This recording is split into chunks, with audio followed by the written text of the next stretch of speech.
Barrister Gauhar Khan chairman PTI कह रहे हैं कि अब मुल्क के अंदर सीज फायर होना चाहिए सियासी, ये मुमकिन है? तो सीज फायर कौन करेगा? मुल्क दुश्मनी कौन कर रहा है?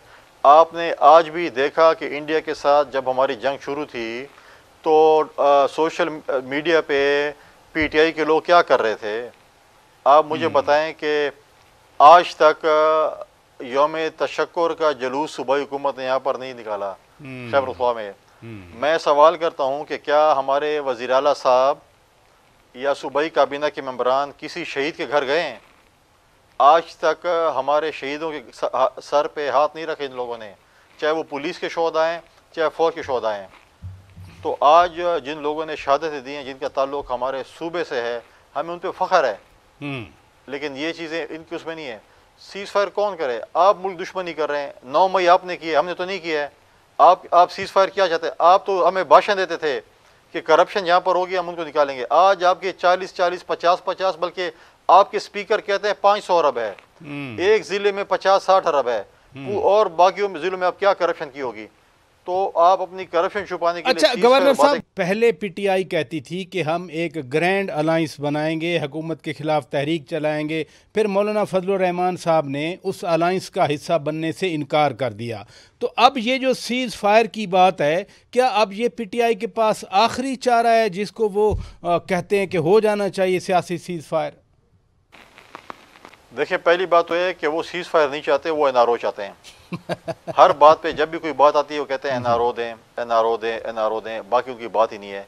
अल्लाह ताला बड़े बोल जो है वो कहते हैं कि हम कहते हैं बड़े बोल नहीं हो चाहिए, अल्लाह ताला की नाराज़गी होती है। ये लोग जब ये ड्रामे करते थे स्टेजों पे, आपके चैनल पे बैठ के कुर्सी पे छलांगे लगाते थे, आज वो लोग किधर हैं? उनको ज़रा बुलाए ना अपने प्रोग्राम, बोलो छलांगे आप लगाओ ना। और उनको बोलो जो स्टेजों पर जो मस्खरे करते थे, लोगों के खिलाफ बातें करते थे, आज वही मौलाना फजल रहमान जी खिलाफ बुरा भला कहते थे, आज उनके पाँव पड़े हुए हैं। वो उनका सियासी मसीहा है।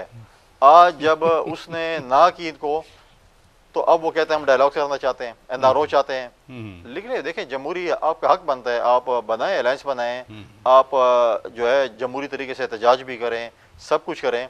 लेकिन एक मौलाना फजल रहमान की ना से इन्होंने कहा मुज़ाकरात चाहते हैं, सीज़ फायर चाहते हैं। ये सिर्फ एनआरओ चाहते हैं, अपनी करप्शन छुपाना चाहते हैं।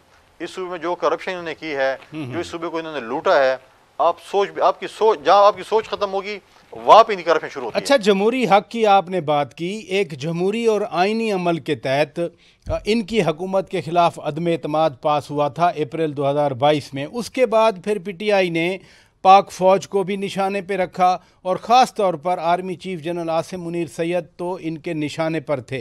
आज पाकिस्तान की फ़ौज ने तारीख़ी फ़तह हासिल की भारत के ख़िलाफ़। आज army chief general Asim Munir की क़यादत में पाकिस्तान सुरखरू हुआ। पीटीआई का क्या बनेगा फिर? देखिए, बात यह है कि हमेशा इन्होंने मुल्क के इस्तेहकाम के ख़िलाफ़ बातें की हैं। इन्होंने हमेशा मुल्क दुश्मनी की है। जब इमरान वज़ीर आज़म था, मुल्क के लिए जब मीटिंग होती थी, इंडिया के ख़िलाफ़ मीटिंग हुई, जब इंडिया ने उस वक्त भी 2 जहाज़ जब हमारे दिफाई इदारों ने गिरा, एयरफोर्स ने, उस वक्त भी अगर कोई भी मीटिंग होती थी उसमें सिर्फ मुल्क का वज़ीर आज़म गायब होता था, बाकी सब मौजूद होते थे। हम तो उस वक्त ये नहीं कहते थे कि प्रेसिडेंट ज़रदारी साहब जेल में है, उनको अगर आप प्रोडक्शन ऑर्डर देंगे तो हम मीटिंग करेंगे, या मियाँ साहब के पार्टी के या मियाँ साहबान आएंगे तो हम जो है वो हम मीटिंग में आएंगे। लेकिन बात यह है, ये मगरमच्छ के आंसू हो रहे हैं। अभी तो आपने 1.25 साल या 1.5 साल जेल गुजारी है, साल गुजारी है। आप तकड़े उसको बोल, आपको जो करतूत हैं, अपने करतूत की सज़ा भुगतेंगे।